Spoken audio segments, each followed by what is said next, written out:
कहीं क्यों बैठते हो? छुपने से क्या हो जाता है? कोई चाय पीनी होती है क्या?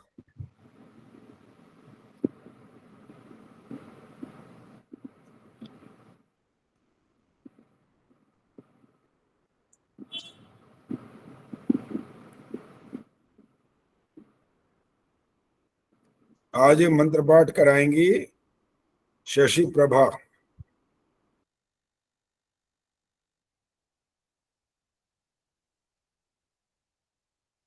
हाँ जी, पहले शुरू करने से पहले बात कर लेना, पहले कैमरा ऑन करो। नमस्ते आचार्य जी। हाँ नमस्ते जी। नमस्ते आचार्य जी। हाँ शशि प्रभा जी, ये बताओ 100% ठीक आता है या उसमें भी है संभावना गलती की? आचार्य जी आप ही बताएंगे। नहीं, मैं तो जुर्माना लगाऊंगा, सीधा बताऊं तो बाद में, वो तो जुर्माना पहले लग जाएगा फिर। हाँ जी ठीक है आचार्य जी। ठीक है ये, और गलत हुआ तो एक भी गलती हुई तो 500 रुपये जुर्माना है इसका। ठीक है आचार्य जी। और मेरे को नहीं देना है, वो आर्य समाज में दान करना है, बस ये मतलब है। हाँ ठीक है, जी ठीक है। चलो हाँ जी। ठीक है, आप शुरू करिए। ओम सहनावतु सहनौ भुनक्तु सह वीर्यं करवावहै तेजस्विनावधीतमस्तु मा विद्विषावहै। ओम शांति शांति शांति।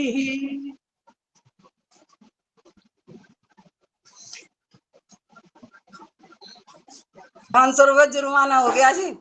आपको देखो मिथिलेश, मैं इसलिए चुप बैठा था कि मिथिलेश जरूर बोलेंगी, तो जैसे वो बेताल बेताल वाला किस्सा है ना, तो तुम बोलोगे जुर्माना तुम्हारे को लग जाएगा, ये सोच लो। इनका ठीक है, वही जो बोले लास्ट में, वो बाद में हाई तक पहुंच गई आवाज, कोई बात नहीं, इतना आगे से ना सब बहुत ध्यान पूर्वक जो भी आपने सिखाया है ना, अब गलत नहीं करेंगे। बिल्कुल, यही इसीलिए तो अभी दंड व्यवस्था लागू कर दी ये है ना आपका ये सुझाव मेरे को बहुत अच्छा लगा। हाँ दान बिल्कुल, का हमने दान, सीखना का सीखना। और हमने हमने बचपन में क्या सीखा, मेरे पिताजी थे जो थे, वो मेरे गुरु भी थे, पिताजी भी थे। स्कूल में वो गुरुजी होते थे, घर में पिताजी होते थे। तो स्कूल में जो हम होमवर्क करते थे, संस्कृत पढ़ाते थे वो, तो अगर कोई बच्चा होमवर्क करके नहीं लाता था तो उसको 5 पैसे, उस समय की बात है, 5 पैसे जुर्माना। और जिसको 100% नंबर मिलते थे उसको 10 पैसे इनाम भी देते थे वो साथ में। उनका दोनों कार्यक्रम साथ साथ चलते थे, इधर से पुरस्कार दिया, इधर से जुर्माना आया, उसी में से सारा कार्यक्रम होता रहता, जेब से भी कुछ नहीं गया और बच्चे भी सुधर जाते थे कि होमवर्क करके ही जाना है। सरोज ने तो ऐसे हाथ जोड़े कि वाह क्या बात है, कमाल हो गया। बिल्कुल यही तरीका है भाई। मैं सोच के बोल रही हूँ कि कहीं ऐसा ना हो का मैं नियम भंग कर दूं। आपने बोलो, कहा कि बीच में नहीं बोलना, बोल दो कोई बात नहीं, तो बोलो। इसलिए मैंने नमस्ते नहीं कही कि मैंने कर दिया, ऊपर से नीचे तक सबको नमस्ते कर दिया। ठीक है, ये बड़ा नियमों पे चलने लग गए भाई सारे हाँ, लोग हैं। नहीं, देखो बहुत कुछ सुधार हुआ है जाने जागरूक और तो, अनजाने में। हाँ, जागरूक तो बहुत हो गए हो, बड़ी अच्छी बात है। और आज का जो और भजन सुना, सुनो बस, अब बोलना नहीं। आज का भजन सुना, उसमें तो अंजू विद्यार्थी जी खूब छाई हुई थी सब तरफ, उनका ही फोटो दिख रहा था बार बार। कितना वहां चांदपुर है, क्या नाम उसका, चांदपुर है ना? चांदपुर का था, इसमें मैं भी हाँ जी, हाँ जी। अच्छा, आचार्य जी, चांदपुर हुआ था ना, ये दिनेश पथिक जी आए हुए थे ना, हाँ जी हाँ जी, पिछले साल की बात होगी शायद, ठीक है, उनके वो साथ जो वो भी था। जयंत जी आए हुए थे। हाँ, अब आजकल भी मैं चांदपुर हूँ अच्छा, और आपको एक बात भी बताना चाहती हूँ। यहाँ पे स्कूल है ऋषि दयानंद का, बीच में तो अभी पहले होता था हवन, सब कुछ खत्म हो गया था। अब आके अभी बच्चों को मैंने एक ये गुरु शिष्य मंत्र याद करवा दिया है। कई बच्चों को हो गया, प्रार्थना के टाइम में बताती हूँ, हाँ हाँ, मंत्र याद कर।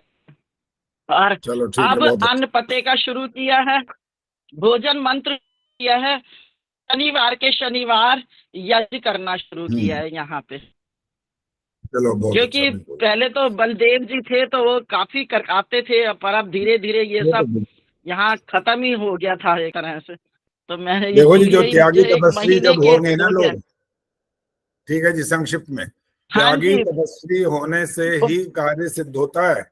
अगर कोई अपने स्वार्थ में लगा रहेगा ना, वो कहेगा जब तक मेरे को कुछ मिलेगा नहीं मैं करूंगा, मुझे क्या मिल रहा है, मुझे क्या करना है। तो स्वार्थी लोग कल्याण नहीं कर सकते संसार का। जो त्याग करने वाले लोग हैं ना वो कर लेते हैं। और इसका अर्थ ये नहीं कि वो धन की आवश्यकता नहीं होती उनको, इसका ये अर्थ नहीं होता है। वो भी अपने जगह पर उसका पूरा महत्व है। इसीलिए तो वेद में जब ये बोला गया था शतहस्त समाहर, कितनी बड़ी बात बोल दी यहाँ पर, 100 हाथों जितना कमाओ, है तो 2 ही लेकिन इतना कमाओ, मना नहीं किया कमाने के लिए। फिर आगे कहा सहस्रहस्त संकिर, हजारों हाथों में पहुंचाओ भी सही, दान भी जरूर करो, तब जाकर के आप वास्तविक रूप में जो मनुष्य की श्रेणी आपको मिली है, मनुष्यत्व जो हमारे अंदर कहलाएगा, वो तब कहलाएगा जब हम अपना भी कल्याण करें और दूसरों का भी कल्याण करें। चलो जी, अब सत्यार प्रकाश का जो 10वां समुल्लास चल रहा है, पुस्तक खोल लीजिए और हाथ खड़ा करना जिनको पता हो पढ़ना कहाँ से है, फिर आपको कहा जाएगा तो आप पढ़ेंगे। आचार्य जी मेरा ठीक था या जुर्माना लगा है कुछ? नहीं, मेरा जुर्माना नहीं लगा, बिल्कुल जुर्माना नहीं लगा। माफ कर दिया आपको। नहीं, माफ क्या दूसरी करते लाइन में वही शब्द बोल दिया था और सारा ठीक था। वही में भी उन्होंने जो जिस तरह से बोला ना, पंजाब के हैं तो थोड़ा सा वो वाला भाषा का थोड़ा फर्क आया। हाँ, श सर का फर्क आ जाता तो मैं पकड़ लेता, तब नहीं माफ करूंगा। ये तो सब लोग सुन लो, चाहे किसी भी आप प्रांत के रहने वाले हो, श और स में आपने गलती करी तो आप पकड़ में आ जाओगे, वहां माफी नहीं मिलेगी। वही में उन्होंने ठीक बोला, कोई ऐसी बात नहीं है। जरा सा एक का फर्क था। ये कौन है जी? गार्गी गुप्ता। ये 4 हाथ खड़े कर रहे हैं क्या? गार्गी गुप्ता, गायत्री गुप्ता और 4 और भी हैं। गार्गी गुप्ता बोलो पहले फटाफट, क्या कहना है? अच्छा, ये हाथ इसलिए खड़ा किए, वो पढ़ने की बात हो रही है। अच्छा अच्छा अच्छा अच्छा, मैं सोचा कुछ पूछना चाहते हैं, लेकिन ये कैमरा जिनके बंद है उनको तो मौका मिलेगा ही नहीं। कैमरा ऑन होना जरूरी है। सबसे पहले मैंने देखा था आदर्श मेहता का, मेरे को लग रहा है, बाकी पता नहीं किसने पहले हाथ खड़ा किया। चलो आदर्श मेहता जी आप पढ़िए। अब माइक सब लोग बंद रखना और ध्यान से सुनते रहिए। करो जी शुरू। आचार्य जी 3रे श्लोक का अर्थ पढ़ना है हमने। ठीक 2 है, श्लोक के अर्थ पढ़ लिए। हाँ जी जरूर, चलिए। यह निश्चय है कि जैसे अग्नि में ईंधन और घी डालने से बढ़ता जाता है, वैसे ही कामों के उपभोग से काम शांत कभी नहीं होता, किंतु बढ़ता ही जाता है। इसलिए मनुष्य को विषय सख्त कभी ना होना चाहिए। बस हर एक के बाद रुकना होता है, ठीक है? जैसे अभी कल भी किया था परसों, तो वैसे जैसे एक पढ़ लिया तो रुकना है। किसी ने कुछ पूछना हो तो वो बात भी हो सकती है, मैंने कुछ पूछना हो तो वो बात भी हो सकती है। तो अब मैं पूछने वाला हूं। इसी संदर्भ में एक श्लोक है, किसी को पता है वो कौन सा श्लोक है?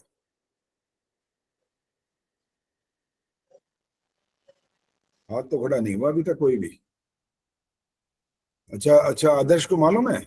बोलो बोलो बोलो, ठीक है बताओ। आचार्य जी वही है कि अग्नि में घी डालना।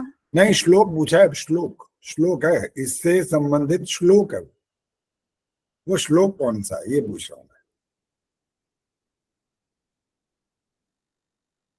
अभी तक हाथ दिखाई नहीं दे रहा है कोई भी।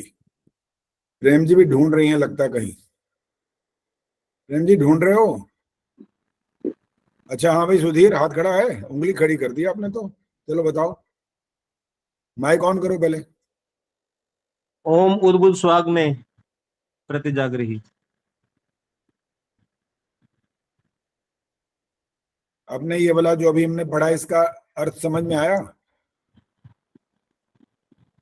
वहां तो उद्बुद्ध करने की बात की जा रही है और यहाँ पर मना किया जा रहा है। हाँ जी, और कोई हाथ खड़ा कर रहा है कि नहीं? अभी तक कोई हाथ खड़ा नहीं है। मिथिलेश जी को तो बताना चाहिए था भाई अब तक। हाँ जी, कहाँ खोए वो इधर? मिथिलेश जी माइक ऑन करो, बोलो।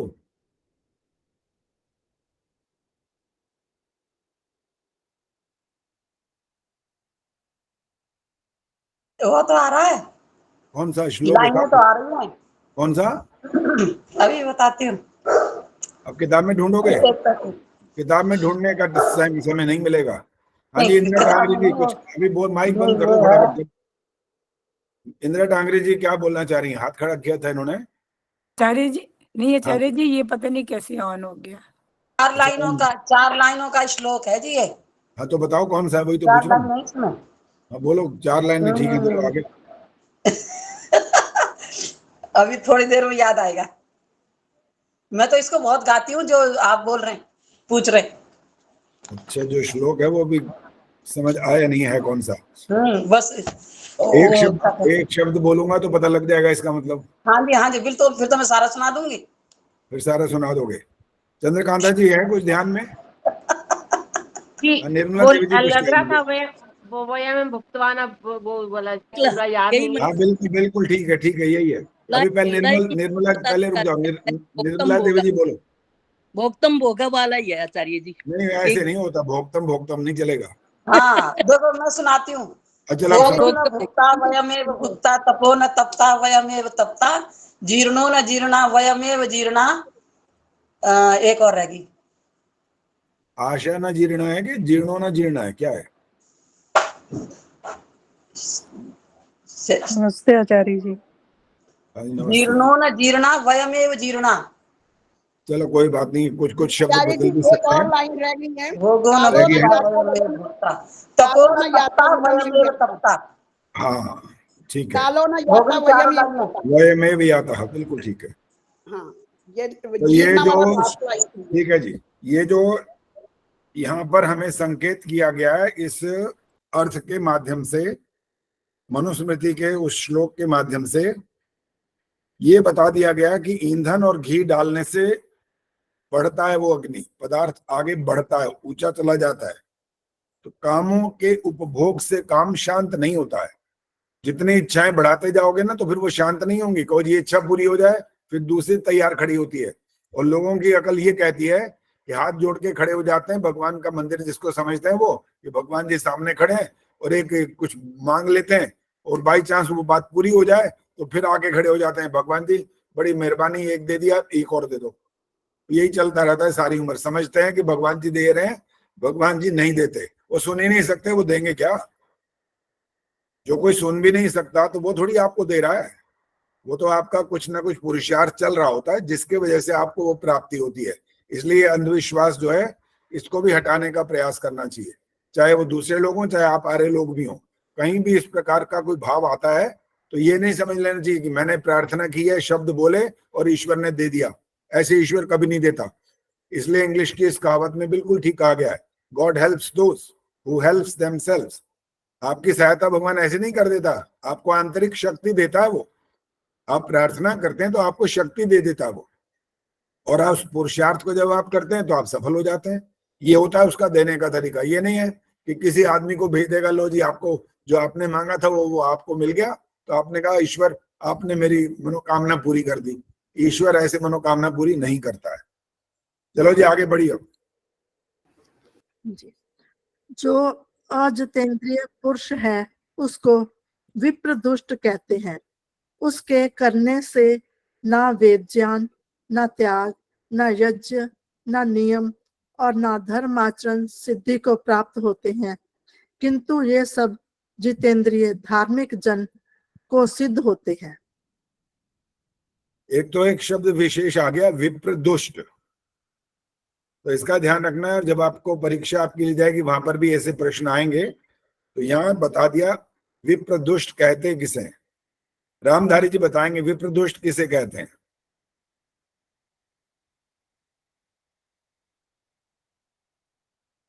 इतनी देर लगेगी तो नाम आगे चला जाएगा। रवि बाला जी बोलो, विप्र दुष्ट किसे कहते हैं? इसके अनुसार तो अजितेंद्रिय पुरुष को विप्रदुष्ट कहते हैं। बिल्कुल ठीक है। ये अजितेंद्रिय, जो इंद्रियों पर शासन नहीं करता, जी इंद्रियों के पीछे भागता है। मन उसका कहता है गाड़ी भगाओ भगाओ, बस भगाओ, आगे क्या होना इसको लेना देना नहीं है उसको। इसलिए उस मन को रोकने वाली एक चीज होती है। वो क्या चीज है, उसका नाम क्या है? मीना सिंगल जी,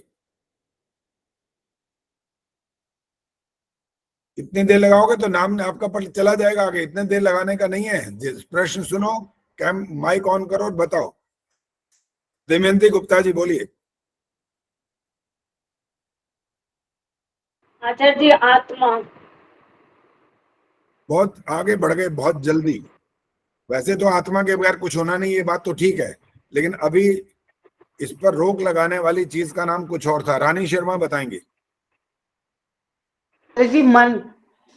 मन की तो बात ही कर रहे हैं, मन ने तो पागलपन दिखाई दिया है। हाँ ज्ञान जी। है, ज्ञान, ज्ञान के द्वारा। अब दोबारा नहीं बोलना, बस जब आप बोल चुके हैं उसके बाद मैं जब बोलता हूं ना तब बोलना बंद होना चाहिए। गीता तिवारी।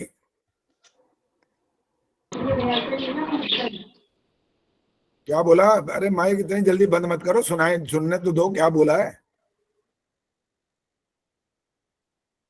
गीता ने? क्या बोला समझ नहीं आया। निर्मल डावरा जी बोलिए। इंद्रियां। अभी भी उत्तर ठीक नहीं है। इंदिरा आहूजा जी बोलिए। बुद्धि। यस, ये उत्तर है। इंद्रियों कहने में तो अब सब कुछ आ जाएगा, पता नहीं आप आंख नाक कान हाथ पैर किसको बोलना चाहते हो, ऐसे थोड़ी चलेगा। बिल्कुल एप्रोप्रिएट आंसर होने से पता लगता है कि ये होता है ज्ञान। इधर उधर चलते रहेंगे तो वही बात मैं बार बार बोलता हूं कि आप अपने बच्चों को, युवाओं को, चाहे वो आपके पोते हों, धोते हों, कोई भी हों, धोतियां हों, आपके चाहे बड़े बच्चे भी हों, उनसे भी कभी कभी जब ये वाली चर्चा करेंगे ना तो उनको स्पष्ट समझाना जरूरी होता है, क्योंकि वो आज बच्चे, चाहे वो छोटे बच्चे हों और चाहे बड़े हो गए हों, वो सब तार्किक बहुत हैं, आंख बंद करके नहीं मानते किसी बात को। आप हमारे समय की बात बता रहा हूं, आप भी लगभग उतने साल के बैठे हैं बहुत सारे। पिताजी कहते हैं बैठ जाओ, मजाल है कि प्रश्न हो जाए क्यों। आज आप 2 साल के बच्चे को बैठ के कह दो एक बार बैठ जाओ, वो फट बोलेगा क्यों। हर बात का उत्तर चाहिए आज के बच्चे को, इसलिए जब ऐसी ज्ञान विज्ञान की बात हो तो उसमें बिल्कुल जो एकदम सही उसका उत्तर है, शुद्ध वही का वही उत्तर देना। और इंदिरा आहूजा ने ठीक दिया, मन ने ये सुना है, अपने मन को, मन ने कह दिया इंद्रियों को भगाओ भगाओ, गाड़ी, हाथ पैर आंख नाक सब काम कर रहे थे वहां पर, लेकिन बुद्धि ने कहा ठहर जा भाई, ये जो तो भगाने की जो कर रहा है ना, रेस देने की बात कर रहा है, और ये मोड़ आने वाला आगे कल के दुश्मन, तूने इतनी तेज में अगर ब्रेक नहीं मार के मोड़ दिया ना तो तू फिर सीधा ही पहुंच जाएगा ऊपर। इसलिए बुद्धि का बीच में जो है रोकना ये अनिवार्य है। यहाँ पर आत्मा तो है ही, बिना आत्मा के तो ना मन काम करेगा ना बुद्धि, कोई काम नहीं करेगा, ना आंख नाक हाथ पैर कोई काम नहीं कर सकते। इसलिए वो शब्द बोलना आवश्यक होता है जिसका उस समय मुख्य कार्य होने वाला है। चलो जी आगे चलो, 5वां पढ़िए, अब आदर्श जी पढ़िए। इसलिए ये 10वां समुद्र पढ़ते हैं। अजय रंग जी बीच में बोलना नहीं, अभी जब एक बात शुरू हो जाए तो तब नहीं बोलना। 10वां अगली बार समास है, 10वां समास है। छठवां, इसलिए कौन? 10वां 10वां समुल्लास। और श्लोक जब चल रहे हैं, एक बार पहले 10 श्लोक, 13 श्लोक हो चुके हैं, उसके बाद 14 श्लोक के बाद चौथा 5वां आप पढ़ रहे हैं, वहां आ जाइए, अपने आप देखिए। अब चलो जी पढ़िए। इसलिए 5 कर्म, 5 ज्ञानेंद्रियां और 11वें मन को अपने वश में करके युक्ताहार विहार योग से शरीर की रक्षा करता हुआ सब अर्थों को सिद्ध करे। 5 ज्ञानेंद्रियों के नाम, हाथ खड़ा करना है। राष्ट्रीय पटेल जी बोलिए। श्रोत्रेंद्रिय, स्पर्शेंद्रिय, चक्षुरेंद्रिय, रसेंद्रिय और घ्राणेंद्रिय। वैसे ज्यादा स्पष्ट नहीं हुआ क्योंकि शब्द क्लियर नहीं हुए, हिंदी में बताओ सीधे सीधे। कान, त्वचा, चक्षु, रसना और नाक बोलते हैं जिसको घ्राणेंद्रिय कहते हैं। ठीक है, नासिका, घ्राणेंद्रिय, ओके ठीक है। कर्मेंद्रिय का नाम सविता कपूर। आचार्य जी फोन आ गया था बीच में और देखने लगी थी। अच्छा, पता नहीं लगा, कोई बात नहीं। हाँ जी, कौन बताएगा जी? कर्मेंद्र हाथ खड़े करे हुए हैं। निर्मल जी, निर्मला जी बताओ। हाथ, पांव, मुख, मूत्र द्वार, मूल द्वार। ठीक है, हमारे इन ज्ञानेंद्रियों और कर्मेंद्रियों और इसके बाद 11वां भी बोला गया है। 10 तो ये चीजें हो गई, 11वें मन को अपने वश में करके युक्त आहार विहार योग से शरीर की रक्षा करता हुआ सब अर्थों को सिद्ध करे। बिना मन के आपकी आंख नहीं देख सकती। आप कहोगे कैसे, क्या बात कर रहे हो? बिना मन के आंख क्यों नहीं देख सकती? इधर जैसे मैं मान लो मैं उधर देख रहा हूं, वहां पर तो आंख मेरी उधर है, लेकिन इसके बावजूद भी मैं वहां पर नहीं देख पा रहा हूं। कारण बताएंगे अब आप, क्या कारण है इसका? क्या कारण है? सविता बताओ। आचार्य जी मन नहीं है उधर की ओर। तो कहाँ कहीं कुछ और होगा, क्या चीज है बताओ, फिर इसको समझाओ और एक्सप्लेन करो। हाँ जी, कई बार मन जो है कहीं और चल रहा होता है, अंदर ही अंदर, तो जो हम सामने वाली आवाज भी नहीं कई बार सुन सकते और देख भी नहीं सकते उधर। ठीक है, बिल्कुल। बेशक आंख उधर देख रही हो, हमारा जो मन जहां पर लगा हो रहा है ना, जिधर मन जो चिंतन कर रहा है, वो आंख इधर की बात नहीं समझ सकती। वो उधर का, उसके अंदर सब अंदर अंदर कार्य व्यापार हो रहा होता है। इसलिए मन तो इनका राजा है एक तरह से, इसके बगैर कोई भी काम नहीं हो सकता है। कभी कभी आप ये शब्द वाक्य बोलते रहते हो बच्चों को, मन लगा करके पढ़ना। जा रहा हो ना बच्चा कहीं अपना, कोई गुरुकुल में तो बहुत रेयर जाते हैं आजकल तो, और कहीं जा रहा हो दूसरे स्थान पर पढ़ने के लिए, घर से जब बच्चे को भेजते हैं तो आप वहां से चलते हुए बाय बाय करते हुए ये बोल के आते हैं, मन लगा करके पढ़ना। तो मन लगा करके पढ़ने का मतलब क्या है? पढ़ने के समय में मन लगा लेना वहीं पर ही, तब खेलने में नहीं लगना चाहिए। लेकिन मन लगा करके पढ़ने का सिर्फ पढ़ने से संबंध नहीं जोड़िए। खाना भी मन लगा कर करना होता है, खेलना भी मन लगा कर करना होता है, हर कार्य मन लगा कर करना होता है। मन उसके अंदर बिल्कुल जुड़ जाना चाहिए। और इसी बात को जब आध्यात्मिक क्षेत्र में जोड़ेंगे, अब उत्तर देना है संतोष नंदवानी जी ने, जब आध्यात्मिक क्षेत्र में जोड़ेंगे तो इसका क्या अर्थ निकल आएगा?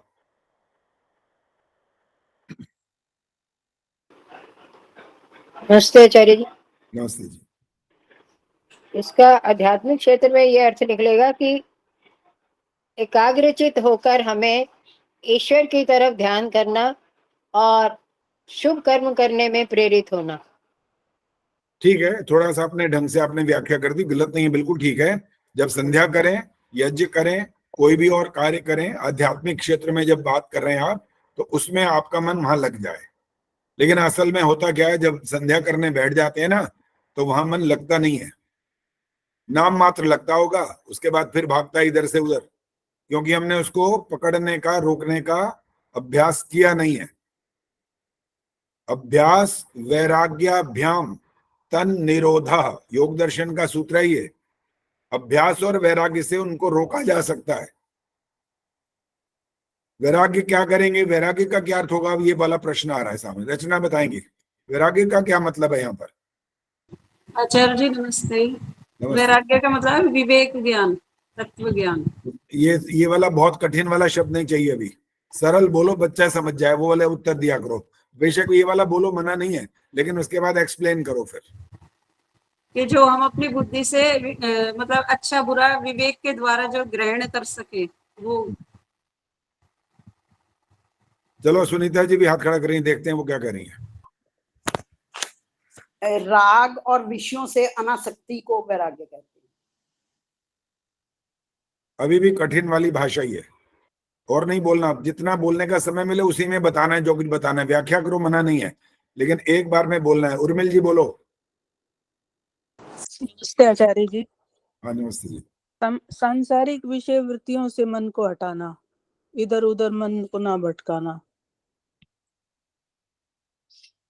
चलो ठीक है, आपने बोला ठीक है, गलत गलत कुछ नहीं है, सब ठीक।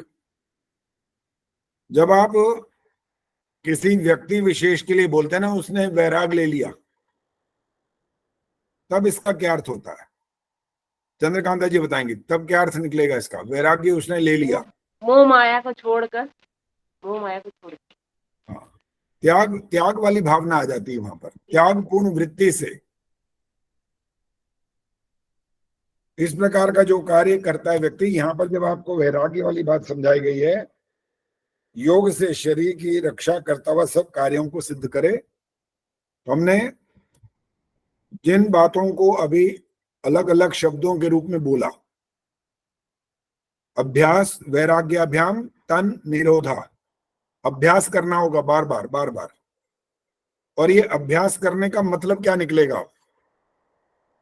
शिक्षा शर्मा जी, इस अभ्यास करने का क्या अर्थ निकलेगा? किस चीज का अभ्यास करना है?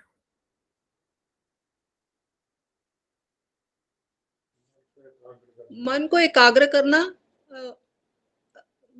ये तो मोह बोलो, माया बोलो। में ना पड़ के जिस काम को हम कर रहे हैं ध्यान सिर्फ उसी तरफ ही रखना। प्रेम, हाँ जी बोलो। हाँ जी आचार्य जी, मुझे तो ये समझ आ रहा है कि जो हम सुख दुख महसूस करते हैं, किसी चीज में यश अपयश महसूस करते हैं, उनमें हमें डूबना नहीं है कि कोई यश मिला तो खुश होना शुरू हो गए, दुख मिला तो रोना शुरू कर दिया। उसमें समानता लाने की कोशिश करनी है, अपने आप को बराबर रखने की कोशिश करनी है, ना सुख में ज्यादा सुखी होना है, ना दुख में दुखी होना है। ये किस चीज का आप अर्थ बता रहे हो, किसका? ये वैराग्य का, वो वैराग्य हो जाता है, उनसे आसक्ति कम हो जाती है। मैंने किसी भी अभ्यास वस्तु का पूछा भी, तो मैंने प्रश्न तो अभ्यास का किया, इस समय वैराग्य का नहीं किया था, अभ्यास पूछा था मैंने। आपने कहा ना वैराग्य का अभ्यास करना, वो वैराग्य का अभ्यास नहीं है, अभ्यास और वैराग्य के द्वारा, ये कहा था। अभ्यास का वैराग्य नहीं कह रहा हूं मैं। तो अभ्यास तो हमें इन चीजों का करना है ना, कि कैसे किसी करना है चीज वो में अभ्यास? आसक्त ना हो, आसक्ति ना हो, हर चीज में जो अच्छी चीज लगे उसकी तरफ आसक्त होते गए। अभी उससे भी दूर शब्द आ रहे हैं, शब्द आ रहे हैं, अभी भी शब्द थोड़े थोड़े बदल रहे हैं, लेकिन अभ्यास करना कैसे, ये पूछ रहा हूँ। क्या तरीका क्या है उसका, क्या चीज है, और उसमें क्या चीज ऐसी हो सकती है जिसको हम कहें ये अभ्यास हमारा शुरू हो गया, क्या वो वाला वो बता रहे हैं। जो अच्छा काम है उसको बार बार करना, अपने मन को उससे बुराई से हटाना, ये अभ्यास है। उर्मिल शर्मा जी बोलो। यम नियमों का पालन करने से आचार्य जी। अरे बहुत लंबे चौड़े बातें मत करो, अभी बहुत छोटी छोटी सीधी बात। पद्मा चावला जी बोलो। योग के द्वारा। आचार्य जी चित्त की एकाग्रता। निर्मला जी बोलो। राग और द्वेष को कम करना है, राग नहीं रखना, द्वेष। मेहतानी जी बोलिए। जो भी काम करें उसको अनुशासन से करें, और जैसे हम सच बोलना चाहते हैं, सच बोलने की एक प्रैक्टिस करनी है, तो रोज ही कभी भी झूठ नहीं बोलना, इस बात पे टिक करना है हमने, ऐसे अभ्यास है ये। हाँ सुनीता जी बोलिए। आचार्य जी जितनी ये बातें आई है ना, सारी अष्टांग योग में आ जाती है, यम नियम सब, इन चीजों का अभ्यास करना, अष्टांग योग के 8 अंगों का अभ्यास करना। चलो कोई बात नहीं, जो है लगभग ठीक बताएं, अब मैं सुनूंगा नहीं, मैं बताऊंगा। अब एक राजा के पास एक महात्मा जी गए थे, और पता था उनको कि राजा विषयासक्त है, विषयों में फंसा हुआ है, ये रोज नए नए ऐसे कुछ काम करता रहता है कि विषयों से दूर होने का प्रयास नहीं कर रहा, जनता का ध्यान नहीं कर रहा, और इसका जो कर्तव्य है वो उसको पूरा नहीं कर रहा। तब जब राजा को पता लगा कि महात्मा जी आए मिलने, तो उनने कहा आदर सहित ले आओ उनको। मिलने का समय निश्चित हुआ, उनने कहा राजन मुझे आपसे कुछ कहना नहीं है, सिर्फ आपके साथ थोड़ा देर टहलना है, आपका बाग बगीचा बहुत सुंदर है, मुझे वहां पर जाकर टहलना है, आपके साथ टहलना है, अपने आप अकेले नहीं टहलना। ने कहा चलिए मैं हाजिर हूं, चलिए। अब ये इकट्ठे चल रहे थे, तो थोड़ी देर में क्या हुआ कि महात्मा जी ने थोड़ा सा स्पीड बढ़ाई अपनी, और स्पीड बढ़ाई तो राजा थोड़ा पीछे रह गया, और आगे जाकर के इन्होंने क्या किया, महात्मा ने एक पेड़ को ऐसे पकड़ लिया और चिल्लाने लगा कि राजन राजन बताओ बचाओ, मेरे को बचाओ। तो क्या हो गया कि पेड़ ने पकड़ लिया मेरे को। अब राजा हंस रहा है कि महात्मा जी आप कितना दुनिया को उपदेश देते हो, कितने अच्छे अच्छे ज्ञान की बातें सिखाते हो, और आप यहाँ कर पेड़ ने पकड़ लिया, ये क्या बात कर रहे हो। ने कहा भाई मैं बिल्कुल जो कह रहा हूँ ठीक कह रहा हूँ, पेड़ ने मेरे को पकड़ लिया। ने कहा नहीं बात देखो, मजाक मत करो, पेड़ ने आपको नहीं पकड़ा, आपने ऐसे पेड़ को पकड़ रखा है। तो उन्होंने कहा फिर ये छूटेगा कैसे। अब महात्मा जी फिर उसको समझाने की कोशिश करते हुए कह रहे हैं तो कैसे छूटेगा, ये तो पकड़ा हुआ है, चाहे इसने पकड़ा या मैंने पकड़ा, लेकिन ये पकड़ा तो हुआ है ना, या मैं फंस गया हूं यहाँ पर। उन्होंने कहा ऐसे करो, ये जो ऐसे हाथ कर रहे हैं ये यूं कर दो बस। फिर क्या हुआ, यूं करते ही छूट जाओगे। तो जो ये आपको छोटा सा दृष्टांत दिया ना, ये सबसे पहले जो अभ्यास की आप बात कर रहे हो ना, ये मन को पहले रोज समझाना पड़ेगा, तू मेरा नौकर है, तो मेरा मालिक नहीं है कि तू कहेगा तो चल और मैं चल पड़ूंगा। यहां से काम बिगड़ता है सारा। ये आपका सेवक, समझाना है इसको कि मन मैं जो तेरे को बोलूंगा तो वो काम करेगा, तो अपनी मर्जी से नहीं चलेगा। ये इसको पहले समझाने का नाम होता है अभ्यास करना। और वैराग्य की बात तो यही है कि वैराग्य की बहुत सारी अपनी व्याख्याएं हो गई हैं कि त्याग कर देना, अपनी प्रवृत्तियों को अपना समेट के रखना है, संसार के जितने झगड़े फगड़े इनसे अपने आप को अलग कर लेना। तो इनका भी आपको वैराग्य करके जब आप ये काम करेंगे तो आपको तब उसका जो फल है वो प्राप्त होगा ठीक से, अन्यथा मात्र क्या होंगे, मात्र हो जाएंगे शब्द। ओम शन्नो देवी रविष्टय आपो भवन्तु पीतये संयोरभिस्रवन्तु न। अर्थ नहीं पता, मंत्र पाठ होता चला गया, ओम वाक वाक, ओम प्राणा प्राण, ये चलते चले गए, ओम अंत में आ गया हे ईश्वर दयानिधि, सब कुछ हो गया, ओम शांति शांति शांति, संध्या समाप्त। किया क्या, किस चीज का अभ्यास हुआ? ओम वाक वाक बोला ना, ओम वाक वाक। सुषमा गौतम बताएंगे इसका मतलब क्या है, ओम वाक वाक, क्या क्या आपने बोला, क्या ये किस लिए कहा ये सब? मेरी बोलने की शक्ति ठीक रहे।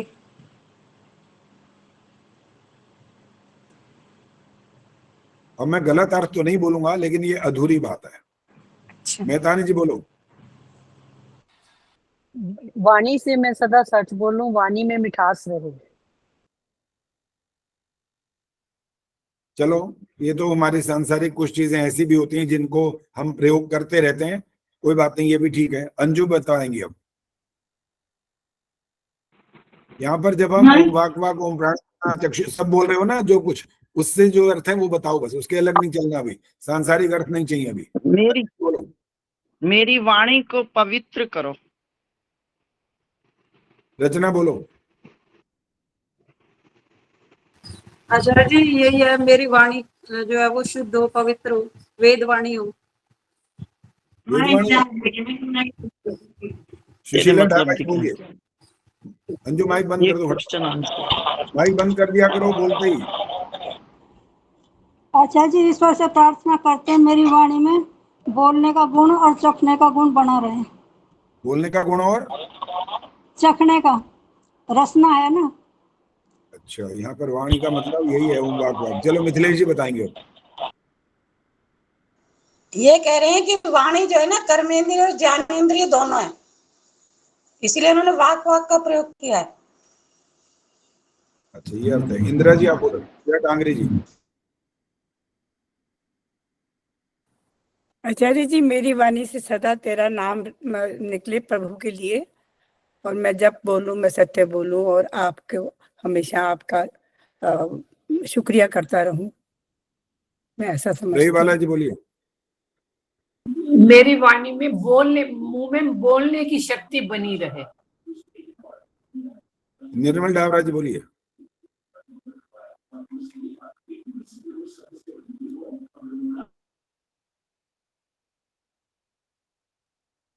माइक ऑन करके बोलना है। नमस्ते आचार्य जी। मतलब वाणी का मतलब जो है कि चाहे कम बोलूं, अच्छा बोलूं और सच बोलूं। सरोज बोलेंगी अब। मुझे तो आता ही नहीं आचार्य जी, लेकिन मैं जो बोल सकती हूँ वो यही है, मेरी वाणी से किसी को ठेस ना पहुंचे और हमेशा इसको शुद्ध शब्दों में इस्तेमाल करूं। तुक्का है ये, मुझे पता है। पद्मा जी बोलो। मेरी वाणी हमेशा ईश्वर की स्तुति करती रहे। आप ना दूसरों की जो बाकी जो बात वो छोड़ देते हैं ना, जब आपका नंबर आता है तो आपको पूरा बोलना होता है। एक किसी का बोला हुआ, क्या पता किसका बोला हुआ को आप किसको ठीक मान रहे हो, इसलिए एक बात नहीं चलेगी। रामधारी जी बोलो। नमस्ते आचार्य जी, मेरी वाणी और रसना ठीक रहे। ठीक रहेगा क्या अर्थ है? यानी कि इससे मैं प्यार से बोलूं, शुद्ध बोलूं, सत्य बोलूं। प्यार से बोलूं, सत्य बोलूं, किसी अच्छा, को दुख ना हो। प्यार से और सत्य। अच्छा, सविता कपूर। आचार्य जी इसका भी मतलब यही निकलता है कि मैं अपनी वाणी से किसी को कठोर ना बोलूं। सरोज तो ऐसे ही से ला रही है कि वाह क्या बात कही है, कमाल कर दिया है। प्रेम हंसी बोलो। हाँ जी, इसमें 2 बार वाक वाक कहा है, इसका मतलब है मेरी वाणी वाणी हो।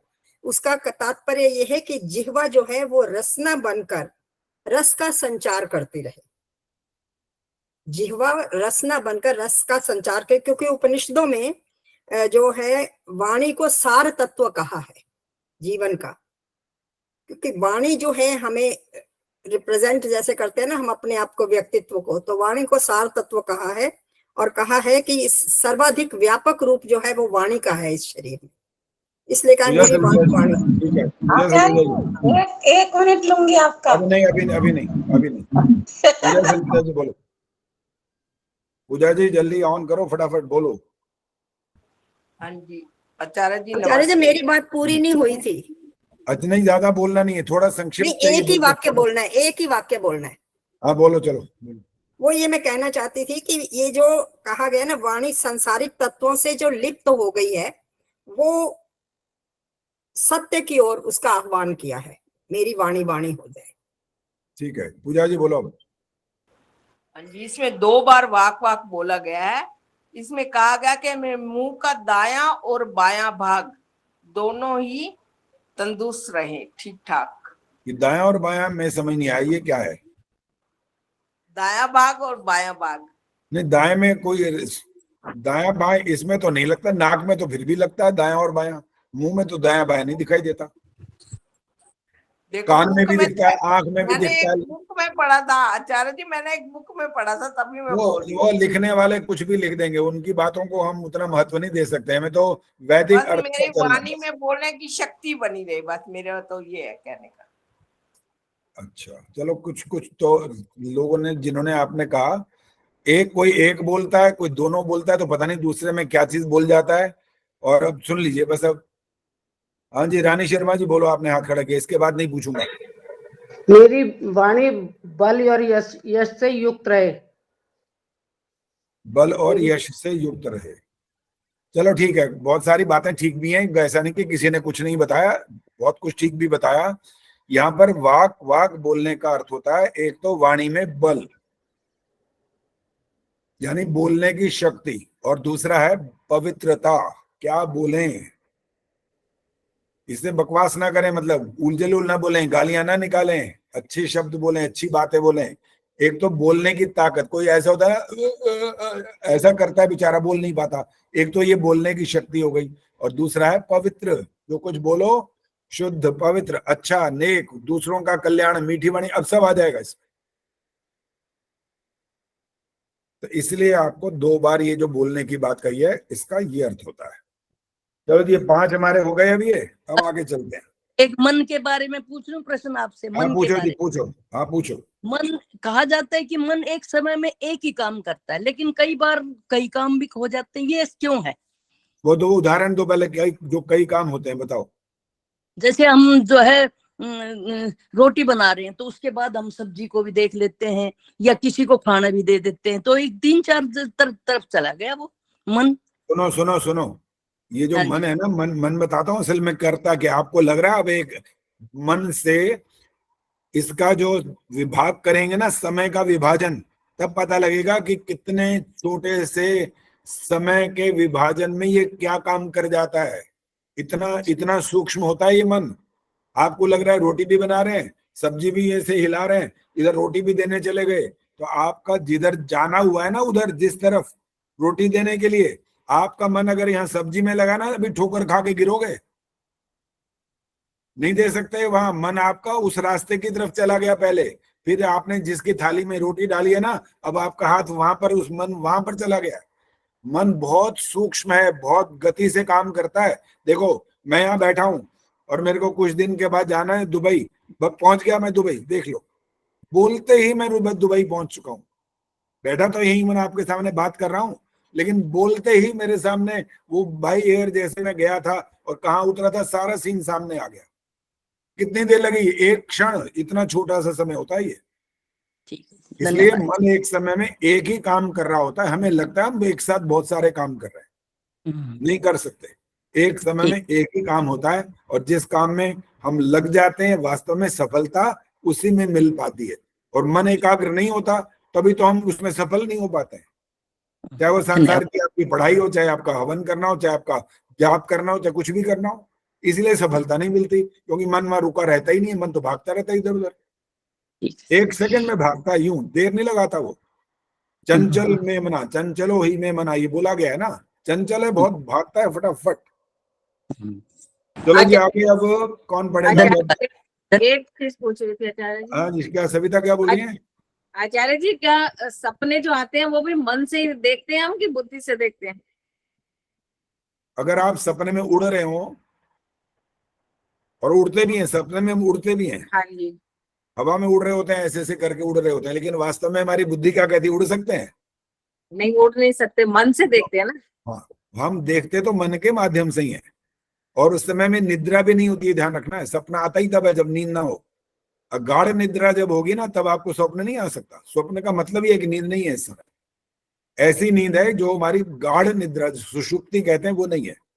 और उस समय में हम मन के माध्यम से ही देख रहे होते हैं, आंख खुली नहीं होती है, और डरते भी हैं उसमें।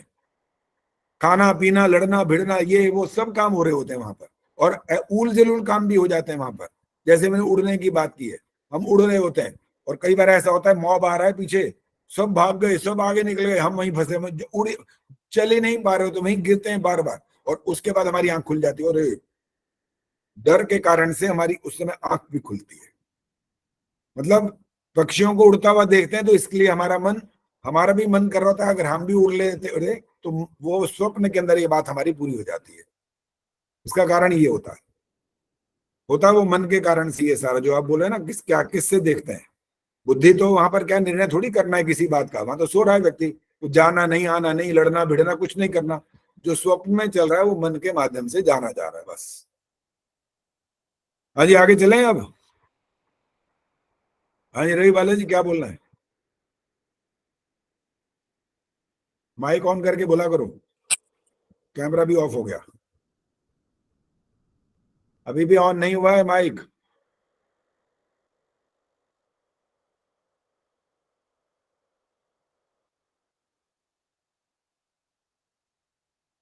इतना देर नहीं मिलेगी भाई, समय नहीं है इतना। इतनी देर में तो जब आपको मैंने देखा हाथ खड़ा किया, मैंने फौरन बोल दिया, तो अपने माइक को तो ऑन करना था। सामने चिन्ह बना तो होता है माइक का भी और कैमरे का भी। कैमरा तो ऑन ही था, इसको ऑन करना था। हाँ जी, निर्मल डावरा जी बोलो। तो नहीं है, आपका लगता है मन बस अगर 1 मिनट के लिए लग जाता है तो लग जाता है, फिर इधर उधर घूमता रहता है। किस तरह से मन को लगाया जाए?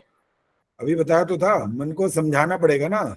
और सिर्फ एक समय में इतना सा कहने का ये नहीं है, ओए तू मेरा नौकर है, सुन ले, तू कहीं जाएगा नहीं, ऐसा कहने से नहीं होता। इतना जैसे आपने एक शब्द के रूप में अपने आप को थोड़ा समझाने का प्रयास किया, अब फिर किसी कार्य में लगा के देखो। और सुनो, ये दुनियावी काम में तो फिर भी लग जाता है, वहां ज्यादा कठिनाई नहीं होती है। कोई टीवी देख रहा है ना, आंख फाड़ फाड़ के देख रहा होता है टीवी को, ये क्या आ रहा है, अब क्या होने वाला है। वो उधर से इधर देख, कोई बच्चा बीच में बोल रहा है, चुप, देखने दे मेरे को, तो उसको हम डांट देते हैं और अपना मन वहीं लगाने की कोशिश कर रहे होते हैं। लेकिन जब होता है ना संध्या या जाप या कुछ और आध्यात्मिक चिंतन, या कहीं प्रवचन सुनने जाते हैं, तो वहां नहीं लगता मन, वहां भाग जाता है फटाफट, क्योंकि अभ्यास नहीं करा हमने। बार बार नित्य अभ्यास करना पड़ता है। नित्य अभ्यास करना, एक दिन कहने से कुछ नहीं होने वाला। एक दिन हमने उसको कहा तू मेरा नौकर है और मैं जैसे कहूंगा वैसे चलेगा, तेरे को चलना पड़ेगा, इतने से नहीं होता है। इतना तो केवल अपने आप को भी समझाने की बात शुरुआत हुई है अभी। फिर इसको लगाइए किसी काम में, देखिए अब क्या करता है ये। और फिर उसके लिए और भी बहुत सारे नियम होते हैं।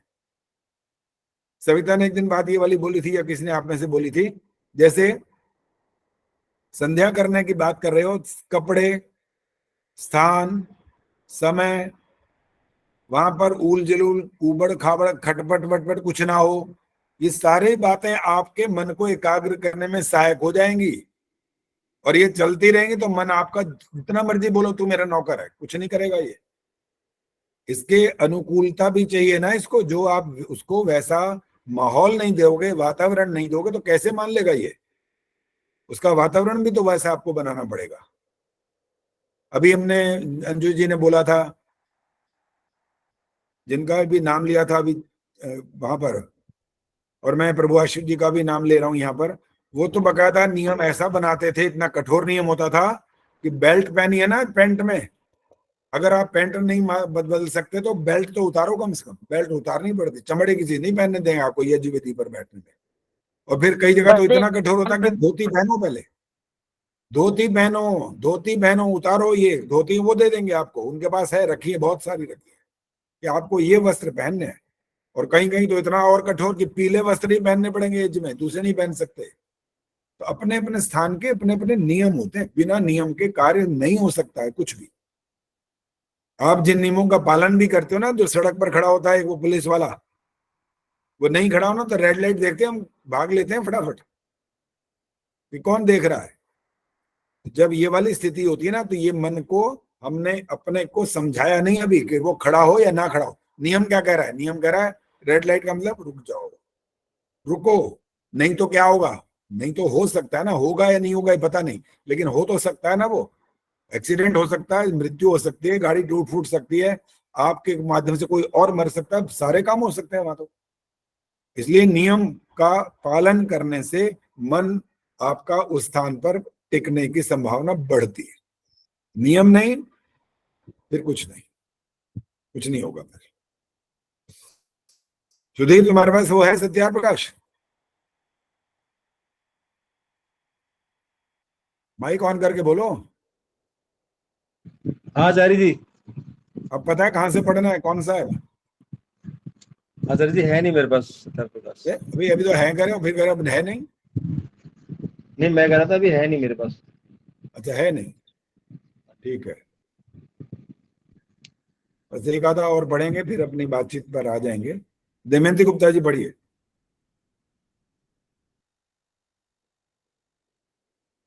कौन सा है ये बताइए पहले।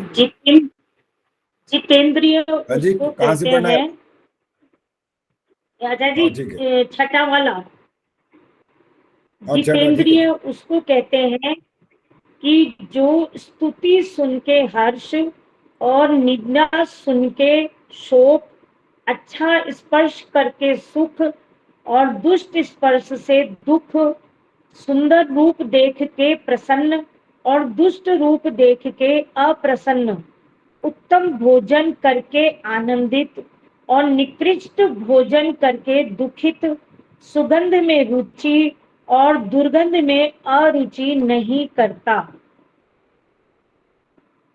आसान काम है ना, कितना ये? नहीं दमयंती जो बोल रहा है वही जवाब देंगी। हाँ जी, राजा जी आसान दो। तो नहीं है, बहुत प्रयास करना पड़ेगा। आसान तो तप नहीं है। बोलते हैं इसको, तप। तप, इसका नाम तप होता है। तब मैंने एक टांग पे खड़े होना नहीं होता है।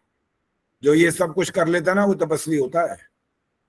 कितने सारे नियम बता दिए, ये करोगे, ये करोगे, ये करोगे, ऐसे ऐसे करो, तब जाकर के आपका वो जो, जिसको आप क्या कहते हैं, जितेंद्रिय, ये बनता है। जब जाकर के बहुत परिश्रम करना पड़ता है। कहने वाले तो बहुत कुछ कहते रहते हैं, क्या बोलते हैं वो, ओ भगवान तो हमारी बात सुन लेता है भाई। भगवान को हमने यूं हाथ जोड़ने बोलना है, वो सुन लेगा। भगवान को प्राप्त करना क्या कठिन काम है, कोई मुश्किल काम नहीं, ऐसा बोलते हैं।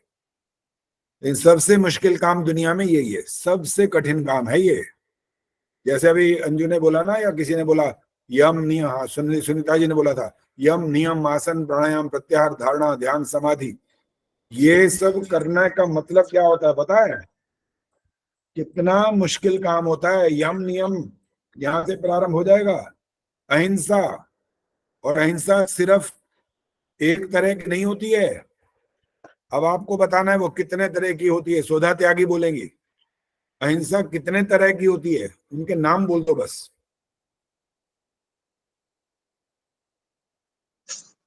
सत्य, अस्तेय। ये भाई उत्तर गलत है। अहिंसा कितने प्रकार की होती है, उनके नाम ये पूछा मैंने। मुझे नहीं अभी पता देख लेंगे। आचार्य हाँ जी, जी। हाँ ठीक है, कोई बात तो हो गई बात है ना। जब फिर इसके बाद ये वाला जवाब इतना और नहीं देना होता। बस जहां पर आपके बाद मेरी आवाज शुरू हुई, आपका माइक बंद, उसको एक्सप्लेन मत करिए। इंदिरा डांगरी जी बताएंगे।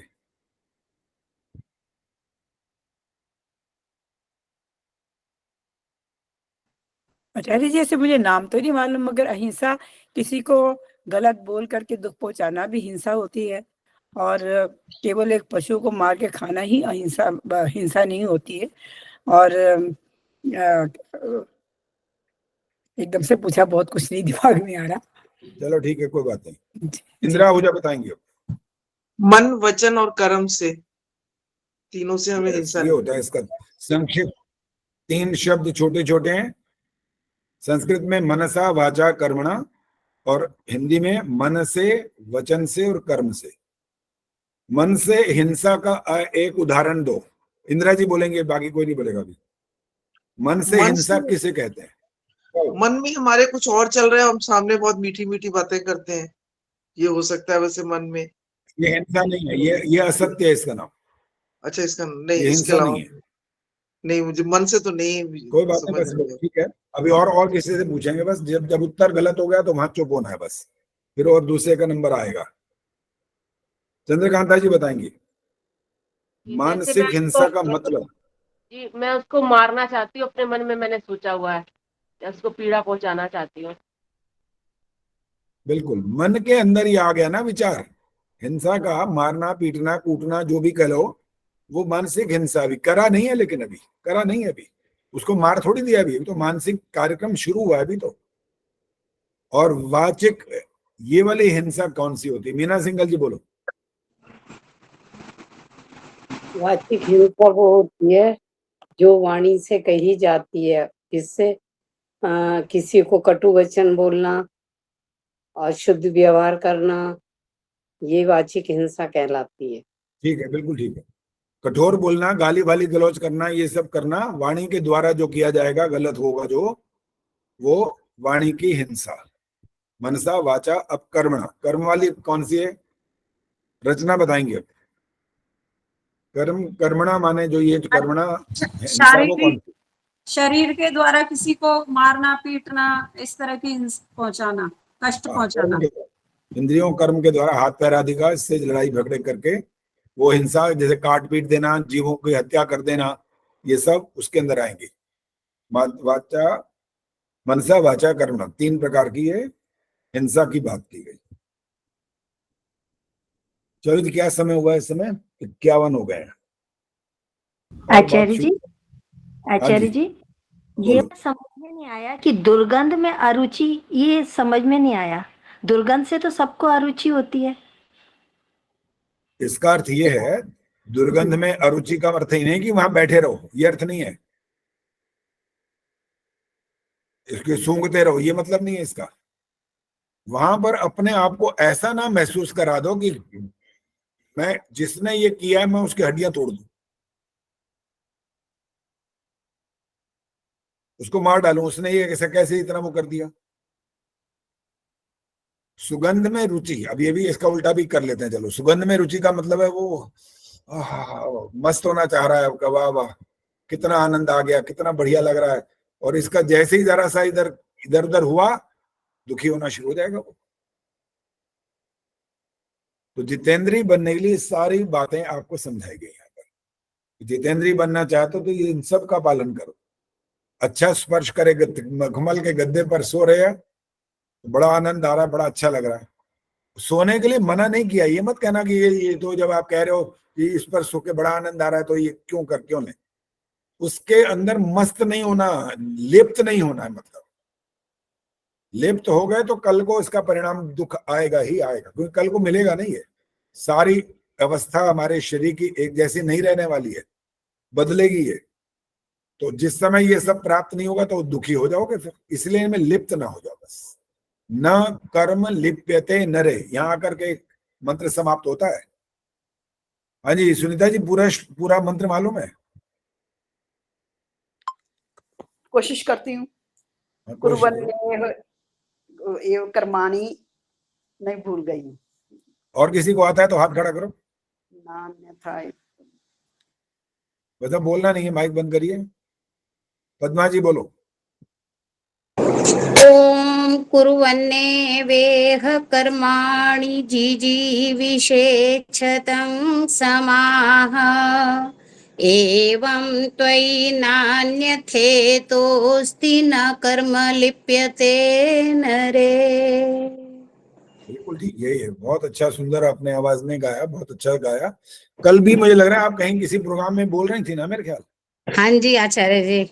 हाँ, सुन तो रहा था, मुझे सुनाई तो दिया और मैंने अंदाजा लगाया, देखा नहीं मैंने, लेकिन सुना। मैंने कहा ये पद्मा जी की आवाज ही लग रही है। आचार्य जी आदर्श जी के प्रोग्राम में कल मैंने बोला था श्राद्ध और तर्पण पे। अच्छा, बहुत बढ़िया, ठीक है। अच्छा जी, अब जो हम अभी तक बातें कर रहे हैं उसमें से आपने छोटे छोटे बीच बीच में प्रश्न भी किए हैं और कुछ बातों का उत्तर भी आपने दिया। तो अब इससे थोड़ा सा अलग होकर के फिर प्रश्न उत्तर तो होंगे अभी भी। आचार्य जी एक छोटा सा प्रश्न था इसी में ही। हाँ, क्या बोला सुधीर? एक छोटा सा प्रश्न है इसी में ही, जो आपने अहिंसा की बात की ना, यम नियम के साथ। तो जहां हम सत्य की बात करते हैं, आपने बोला था सत्य बिल्कुल जैसा है वैसा मानना, जानना, लिखना और व्यवहार में लाना, ऐसा आपने बोला था सत्य के बारे में। ठीक है। तो अगर मान लो किसी ने कुछ हमें गलत जानकारी दे दी और हमसे कोई पूछता है, वो गलत हम जानकारी आगे देते हैं। अरे भाई दोबारा बोलो, आवाज पड़ कर रही है, पता नहीं लगा क्या हुआ, दोबारा बोलो। अच्छा आचार्य जी, मैं ये कह रहा हूँ सत्य के बारे में। सत्य का मतलब है जैसा है, बिल्कुल जैसा मानना, कहना, अब अगर कोई हमारे को गलत जानकारी देता है और हमें उस चीज के बारे में गलत ही पता है और कोई हमसे पूछता है तो हम वो गलत ही उसको आगे बता देते, तो क्या ये सत्य है? हमने क्या सत्य बोला? उसको ये बता करके बताओ कि मेरे को जैसा बताया गया है, मुझे जैसा बताया गया, मैं उस आधार पर आपको बता रहा हूँ, जैसी मुझे जानकारी है। जैसे मुझे जानकारी है। अच्छा, क्योंकि वो वेदानुकूल नहीं होगा, मान लो गलत हो या शुद्ध हो या उसमें सच्चाई ना हो या कोई बात छिपी छिपाई हो, सब कुछ हो सकता है। तो आप उनको ये वाला बात बाकी बोल करके बोलो, मुझे ऐसा पता है, मैं इसलिए आपको ऐसा बता रहा हूँ, बाकी आप अपने आप बाकी उसको जानने का प्रयास कर लें। ठीक है आचार्य, क्लियर हो गया। ठीक है जी। आचार्य, मन, वाणी और वचन से जो हम बोलते हैं उनको आगे भी विभाजन किया जा सकता है। आगे भी विभाजन होता है उनका। मन से कितने प्रकार के होते हैं, वाणी से कितने प्रकार से होता है अहिंसा, हिंसा, और कर्म से कौन कौन से होते हैं? हाँ जी, होने को तो हो सकता है, बिल्कुल। अच्छा, कैसे थोड़ा बताओगे इसमें? मन के कितने हैं, वाणी के कितने हैं और शरीर के कितने? ये भी बताना पड़ेगा। ये बड़ी लंबी लंबी बातें करने लग जाते हो फटाफट। मन के भी बताओ, वाणी के भी बताओ, इसके भी बताओ। चलो करते हैं जी, अब देखे घूमते हैं।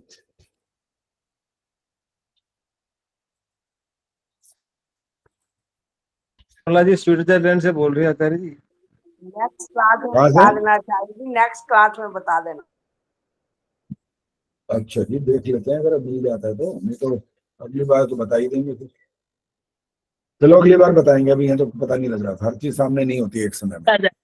ठीक है आचार्य, धन्यवाद। होते हैं इसके मन के भी जो होते हैं वो अलग प्रकार के होते हैं, वाणी के भी होते हैं, कर्म वाले भी होते हैं, अलग अलग प्रकार के होते हैं दोष। चलो बाद में बताएंगे।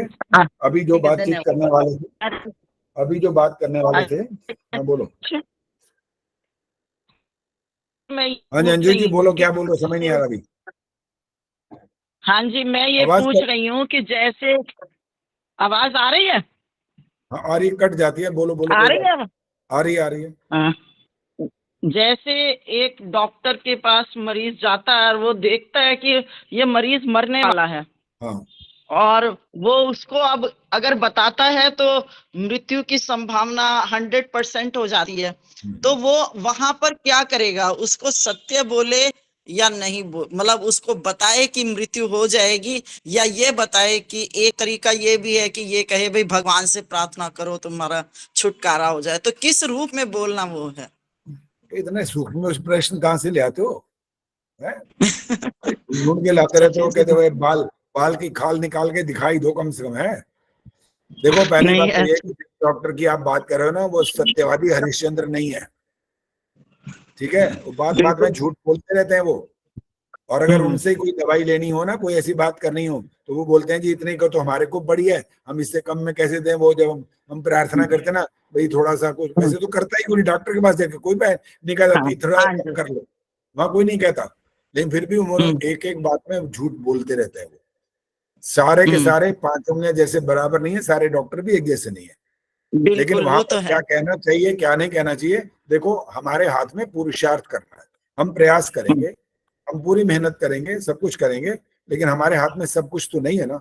हम आपको बचाने की पूरी कोशिश करेंगे, बस ये इतना कहना सब पर्याप्त होता है बस। ताकि मरीज भी अगर इतनी बुरी हालत में ना, उसको भी लगभग पता लग चुका होता है कि भाई आ गया, भाई अंतिम समय आने वाला है बस। किसी किसी को तो 100% पता लग जाता है कि आज चले जाना है, ऐसा भी पता लगता है कईयों को। और कोई कोई ऐसा होता है कि वो यूं जा रहा होता है, धड़ाम से गिरता है, पता भी नहीं लगता, ना माँ बाप को ना घर वालों को, किसी को नहीं पता लगता। और बाद में पता लगता है जी वो वहां पड़े हैं, गिरे हुए कौन है। फिर वो फोटो छपती हैं और व्हाट्सएप पर, भाई ये बताओ ये वहां पर एक बंदा ऐसे गिरा पड़ा है। ऐसी ऐसी बातें भी होती रहती हैं फिर तो। अब मेरे को आगे बढ़ने दोगे कि अच्छा ये प्रेम जी ने हाथ खड़ा किया, बोलो जी प्रेम जी आप ही बोलो। नहीं, आपकी बात से मैं ये कह रही थी कि इस वक्त जब डॉक्टर की इन्होंने पोजीशन बताई, तो हम ये कह सकते हैं कि सत्यम ब्रूयात प्रियम ब्रूयात न सत्यम ब्रूयात प्रियम ब्रूयात न ब्रूयात असत्यम अप्रियम, सत्यम अप्रियम, सत्यम प्रियम, ना ब्रूयात सत्यम अप्रियम। ऐसा सच ना बोलो कि जो अप्रिय हो, वो ना बोलना ज्यादा अच्छा है ना। आचार्य जी मैंने भी, मेरे मन में भी यही ख्याल आया था उसी टाइम जब प्रेम दीदी ने बोला। मैं क्या यही बात होनी चाहिए, सत्य प्रिय बोलना चाहिए, अप्रिय सत्य लगने वाला सत्य नहीं बोलना चाहिए। डॉक्टर को किसी तरह इनको कन्विंस करना चाहिए बस। वो उनके हाथ में सब कुछ तो वैसे होता नहीं है ना, वो तो इतना जो प्रयास कर सकते हैं वो इतना ही कर सकते हैं बस। और कभी कभी तो डॉक्टर बकायदा बोल देते हैं, कहते हैं जी देखो हमारे हाथ में जो था हमने कर दिया, अब बाकी आप उससे बात करो। तो हाथ हाथ अपना हथियार डाल देते हैं, कहते हैं बस हमारे बस में इससे ज्यादा कुछ नहीं है। हमने तो जो जो दवाइयां देनी थी, जो कुछ करना था, हमने इंजेक्शन लगाने थे, अपने आपको दवाइयां खिला दी, आपका ऑपरेशन कर दिया, सब कुछ हम कर चुके, आगे हमारे बस में नहीं है। तो सब कुछ हमारे हाथ में नहीं हो सकता हम, और उसका कोई मुकाबला वैसे ही नहीं है। मुकाबला तो बहुत दूर की बात है। अगर हम इसको थोड़ा तुलना की बात करें ना, अगर तो समुद्र और कहा एक बूंद, बस इतना सही होता है हमारा, इससे आगे हमारे पास सामर्थ्य नहीं होता है। चलो जी अब अगली बात शुरू करने दो, बहुत प्रश्न हो गए, मेरे प्रश्न आने दो, फिर आप भी उत्तर देना अगर आ सकते हो तो। जगत के कारण कितने हैं?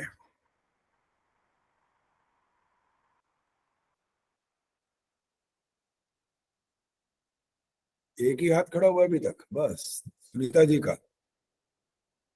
अच्छा आदर्श ने भी हाथ खड़ा किया है, सुशीला ने भी। चलो आदर्श जी आप बोलो पहले, फिर गायत्री गुप्ता से पूछेंगे इसके बाद। 3 कारण है आचार्य जी, उपादान कारण, निमित्त कारण, साधारण कारण। चलो गायत्री गुप्ता जी अब आप आगे बोलो कि ये जो 3 कारण बताए गए हैं, इनका क्रम यही है कि इसमें बदलाव है कुछ? बदलाव है आचार्य जी, साधारण कारण, निमित्त कारण और उपादान कारण। अभी भी देखो सुनीता जी कह रही है नो नो नो नो गलत नो हो गया। नो, गलत है, ठीक नहीं है अभी भी। चलो सुनीता जी बोलो, आप बताओ। निमित्त कारण, उपादान कारण, साधारण कारण। अच्छा, पहले निमित्त होता है, बिना निमित्त के तो गाड़ी चलेगी नहीं, सबसे ज्यादा इंपॉर्टेंट है वो। वैसे तो तीनों है, तीनों नहीं होंगे तो काम तो चलेगा ही नहीं, एक हटा दो खत्म हो गया काम तो। लेकिन फिर भी योग्यता की बात होती है ना, योग्यता किसकी है सबसे बड़ी? हम ईश्वर को और आत्मा को फिर प्रकृति को रखते नहीं है क्रम में, और तीनों अनादि हैं। ये तो नहीं कि कोई आत्मा को कभी बीच में पैदा हुई थी और एक दिन मर जाएगी, ऐसा तो है नहीं। प्रकृति भी कभी समाप्त नहीं होगी, परमाणु जिसको बोलते हैं कभी भी समाप्त नहीं होंगे, ना वो बने। आत्मा भी कभी नहीं बना, परमात्मा भी कभी नहीं बना, सदा रहेंगे। लेकिन फिर भी योग्यता का तो अंतर है, इसीलिए उसका क्रम वैसा ही रखना जरूरी है। अब जो 3 कारण बता दिए गए, अब इन तीनों को और स्पष्ट करना है, इसका मतलब क्या होता है?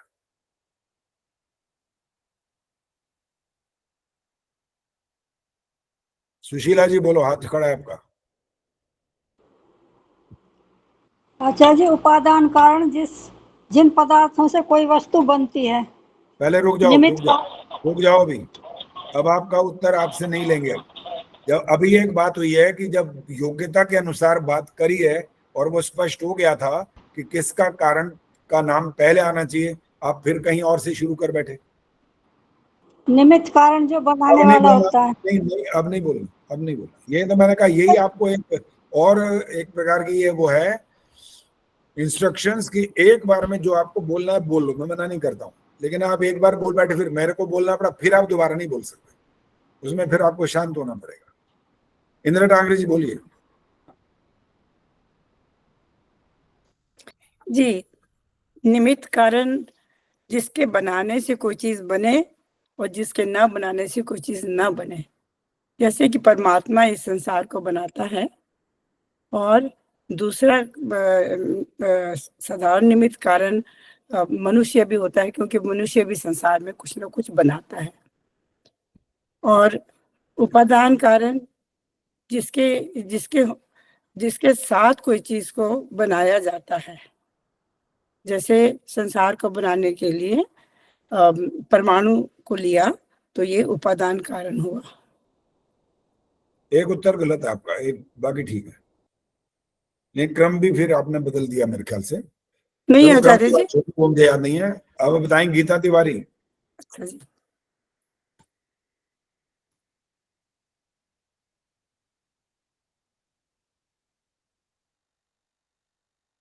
नमस्ते आचार्य जी। नमस्ते जी। निमित्त बोलो। कारण से बनाने वाला होता है, जैसे कुम्हार घड़े को बनाता है, वह निमित्त है, निमित्त कारण कुम्हार हो गया।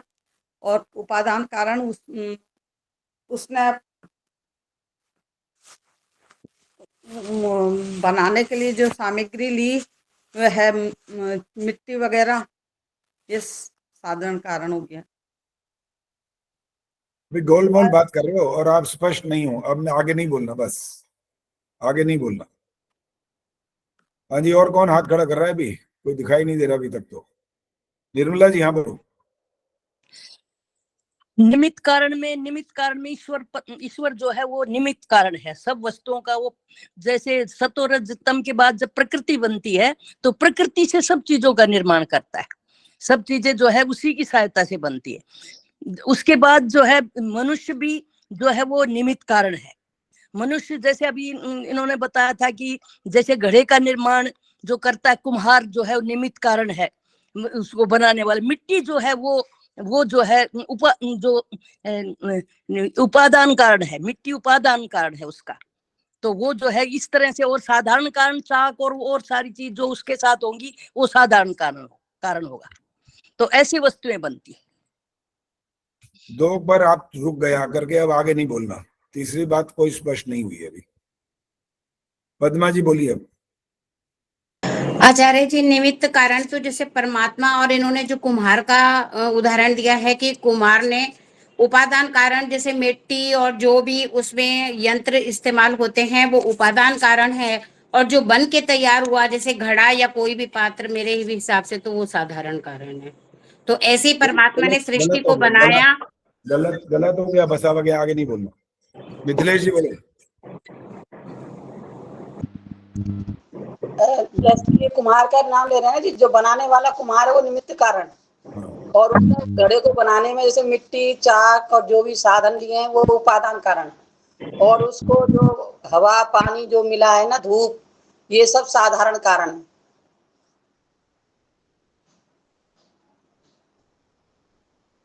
जो 5 तत्व है ना, हवा पानी धूप, ये सब जो है साधारण कारण। हाँ भैया, बड़ा लंबा चौड़ा हाथ खड़ा किया सुधीर, बोलो भाई। आचार्य जी नमस्ते। आचार्य जी, इसमें 3 चीज है। एक तो जो निमित्त कारण, मतलब जो कुमार का जो एग्जांपल दिया ना वो बिल्कुल सही बैठता है। एक तो हो गया निमित्त कारण, जो कुम्हार जो बनाने वाला है, जो बनाने वाला एक जिस चीज से बनाया गया, मिट्टी, वो दूसरा उपादान, और जो तीसरा है जो प्रोडक्ट तैयार हुआ, कोई भी जैसे घड़ा तैयार हो गया, वो हो गया तीसरा कारण। 3 ही कारण। जो घड़ा तैयार हुआ वो भी कारण है? वो प्रोडक्ट। रोशनी बताएंगे अब। नमस्ते आचार्य जी। हाँ, जैसे नमस्ते। आचार्य जी, मैं जैसे खाना बना रही हूँ, रोटी बना रही हूँ, तो मैं निमित्त कारण ठीक हूँ है, रोटी बनाने वाली, और ठीक आटा है। हो गया साधारण कारण, और चकला, बेलन, चिमटा, तवा ये उपादान कारण।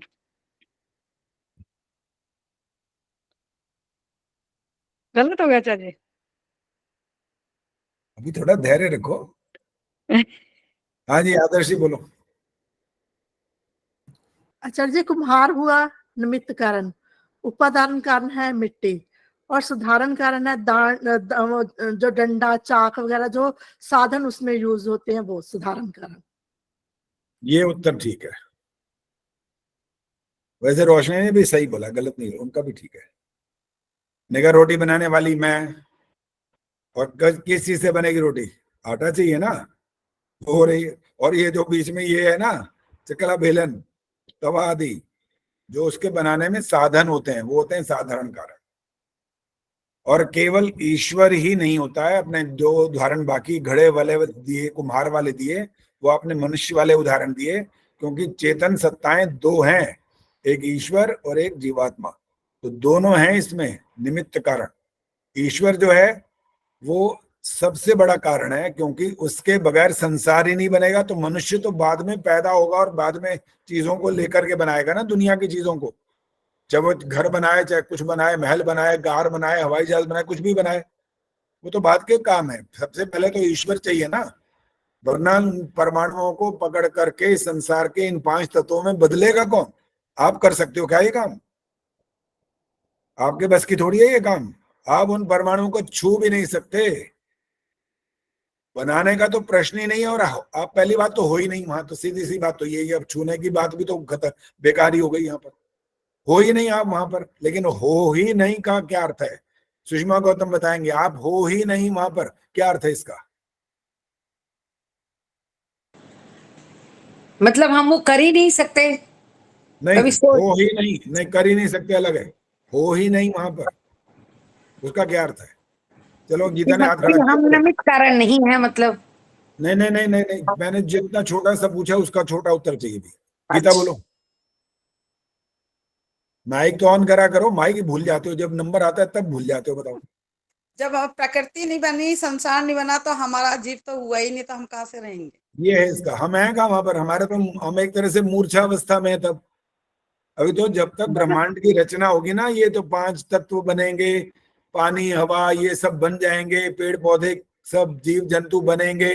इसके बाद हमारा नंबर आएगा, और फिर उसके बाद आप जो बनाओ बना लो। अब पता ही है हमारे साइंस वालों ने क्या कह रखा है। साइंस क्या कह रही है? साइंस कहती है ये बिल्कुल ऐसा था, ये इंसान, इसको धेले की अकल नहीं थी पहले, शुरू में नंगा रहता था। चलो वो तो मान लेंगे, क्योंकि वहां पर कपड़े शपड़े तो नहीं है, ये बात तो ठीक है। लेकिन इसके बाद वाली उनकी सारी बकवास है। क्या बोलते हैं?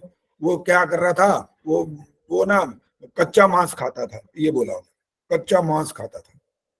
फिर एक दिन बाई चांस क्या हुआ, वो बिजली कड़की, ये हुआ, आग लग गई, उसमें भुन गए कुछ। अब वो उसने वो भुना हुआ जब खाया, उसको बड़ा बड़ा मजा आया, तो ले भाई ये भी एक चीज होती है। और उन्हें वो अब पका के खाना शुरू कर दिया।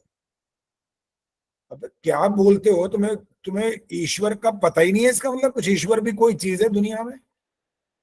ईश्वर ने, देखो, जैसे आप अपने बच्चों को जन्म दे करके फेंक नहीं देते हो, छोड़ नहीं देते हो, हर चीज सिखाते हो, हर एक चीज। तो ईश्वर आपको क्या पैदा करके छोड़ देगा? कुछ नहीं सिखाएगा। और ये 4 वेद क्या प्रमाणित है? आपने थोड़ी बनाया है। और पशु पक्षी बना सकते हैं क्या? पशु पक्षी में अकल है? हमारे जैसे तो कोसों दूर है हमारे से अकल में। योग्यता में हमारे से ज्यादा भी है, दौड़ते हैं, उड़ते हैं, तैरते हैं, पानी के अंदर ही रहते हैं। वो उनकी योग्यता है, हमारी वो योग्यता नहीं है भाई। लेकिन हमारी योग्यता जो बुद्धि की है ना, सबको हम अपने बस में कर लेते हैं, जितने भी बड़े हो। ये इतने बड़े खूंखार शेर को सड़क वहां पर नचा देते हैं सर्कस के अंदर, ये योग्यता है हमारी। तो ईश्वर को मानना और उसकी योग्यता को समझना और उसके ज्ञान का मानना कि ईश्वर ने सृष्टि के प्रारंभ में ज्ञान दिया, और उस ज्ञान के आधार पर हमने सारे कार्य किए आगे। ये क्या बात हुआ, हमें पता ही कुछ नहीं था और ऐसा हुआ वैसा हुआ, मांस खाते थे और ये करते थे। हमें पेड़ नहीं थे क्या उस समय? अगर इंसान को ये लग रहा था कि भाई कुछ खाना है तो उसको पेड़ दिखाई नहीं दे रहा क्या, वहां पर फल दिखाई नहीं, उसने भी खुद खेती नहीं करी है, ये बात ठीक है, लेकिन पेड़ तो पहले बन चुके हैं, पेड़ों पे फल भी लग जाएंगे ना, तो वो फल नहीं खाएगा क्या? जानवर को मारने में तो बल्कि उसको खुद खतरा है, पहले वो खुद ही मर जाएगा, उनको क्या मारेगा ये? उनकी खोपड़ी ये कहती है कि इसने पहले जानवरों का शिकार किया, उनको मारा और खाने लगा, और फिर बाद में वो कच्चा मांस पक भी किया और अब वो पका हुआ खाने लग गया। ये कहाँ की नॉलेज है भाई, किस बात की है? कोई नॉलेज नहीं है, ये अज्ञान है सारा ये। इसलिए वैदिक ज्ञान सर्वोपरि होता है, उसके बगैर आपका कार्य नहीं चल सकता। जब त्रैतवाद की बात करते हैं ना, ये वैदिक ज्ञान के अनुसार द्वा सुवर्णा सयुजा सखाया वाले इस मंत्र के आधार पर हमारा सिद्धांत ही सिद्ध होता है और किसी का नहीं होगा। जो द्वैतवाद है वो सिद्ध नहीं हो सकता, अद्वैतवाद वो सिद्ध नहीं हो सकता, केवल त्रैतवाद सिद्ध होगा। और योग्यता अनुसार नाम भी वैसा आएगा, पहले ईश्वर का नाम आएगा, फिर आत्मा का आएगा, फिर प्रकृति का आएगा। ये तो आपका कल्याण हो ही नहीं सकता, जन्मों जन्मांतर तक भटकते रहोगे जब तक ज्ञान नहीं, और उसके बाद ज्ञान के आधार पर कर्म नहीं, और ज्ञान और शुद्ध कर्म के आधार पर उपासना नहीं, तो आपकी मुक्ति भी नहीं। इसलिए इन सब का आधार क्या होगा? ये होगा। और जो आपके चारों वेद हैं उस आधार पर सांसारिक उन्नति भी होगी और आध्यात्मिक उन्नति भी होगी, और आपके जीवन का चरम लक्ष्य मोक्ष परांत काल, उसको आप प्राप्त करोगे। बस समाप्त। आचार्य जी एक बात बताएं।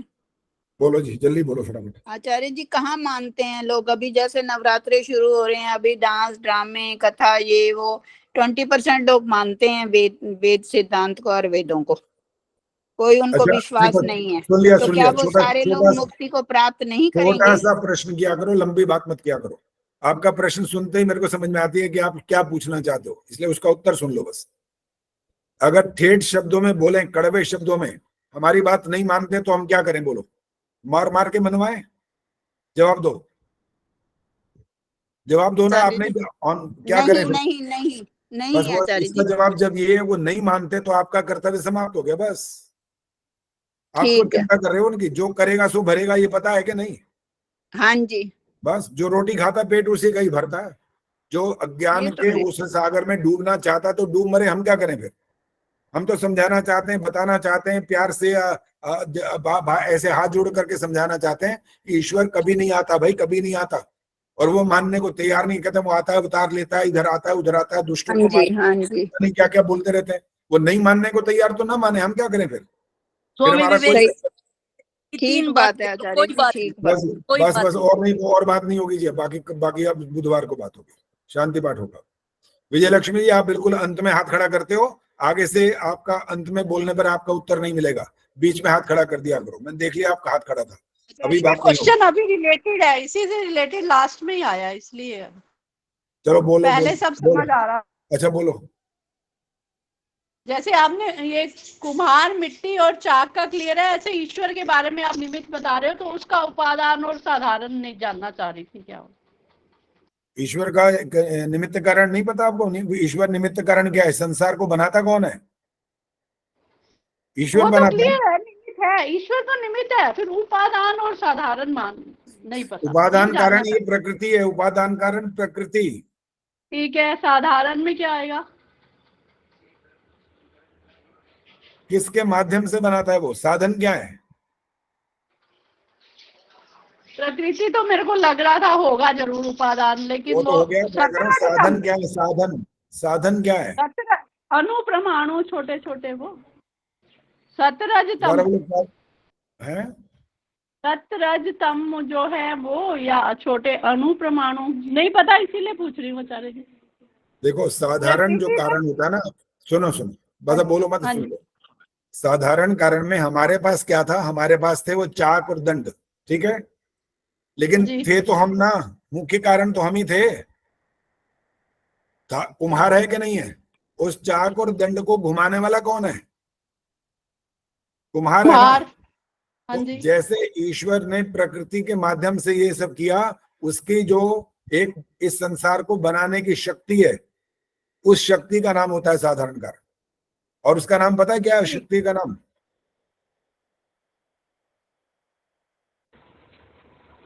किसी को नहीं पता? सर्वशक्तिमान, सर्वशक्तिमान। नहीं नहीं नहीं, सर्वशक्तिमान नहीं। एक क्षण याद आ गया। हाँ जी, आचार्य जी। बस अब बात नहीं करना, बाकी बाद में बात करेंगे।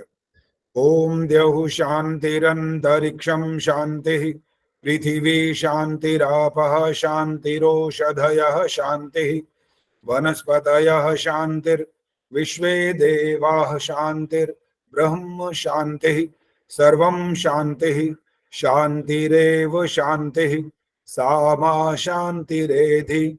ओम शांति शांति शांति। अभी ये उद्घोष से पहले अगले कुछ कार्यक्रम सुन लो। 10वां समुल्लास समाप्त होने के तुरंत बाद आप क्या होगा, पहले श्रुतलेख, और उस श्रुतलेख में संध्या और दैनिक यज्ञ के जो मंत्र हैं उनमें से आपको कुछ शब्द दिए जाएंगे, और 25 शब्द होंगे वो वाले इन दैनिक यज्ञ और दैनिक संध्या वालों में से, और 25 शब्द होंगे हिंदी के, कठिन शब्द ही कह सकते हैं उनको। श्रुतलेख का मतलब यही होता है, ठीक है, सुन करके जो आपको लिखना है। और इसके बाद आपका जो 10वां समुल्लास है उसके आपको प्रश्न उत्तर भेज दिए जाएंगे, और उसमें आपको लगभग 10-15 दिन मिलेंगे पढ़ने का और अभ्यास करने का समय मिल जाएगा। आप उसका फोटोकॉपी निकालो और आराम से उसको पढ़ाई करो, लिखो, उत्तर जैसे करना है अपने आप तैयारी करनी है आपने। और उसके बाद जब ये 2 चीजें हो जाएंगी, फिर आपके साथ गायन प्रतियोगिता का फिर आपको मिलने वाला है। ट्रैक आपको मिलेगा, भजन भी मेरा लिखा हुआ होगा, फिर उसको आपको गा करके भेजना होगा। ये 3 तो तैयार हो गए, 3 चीजें। आगे क्या होगा हमें पता ही नहीं, अभी आगे जो होगा बता देंगे आप। जो बोले सो अभय सद्गुरु महर्षि दयानंद की जय, भारत माता की आर्य समाज वेद की ज्योति, ओम का झंडा, वैदिक ध्वनि,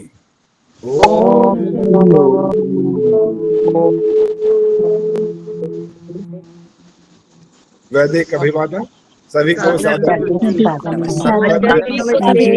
सभी बहन भाइयों को नमस्ते।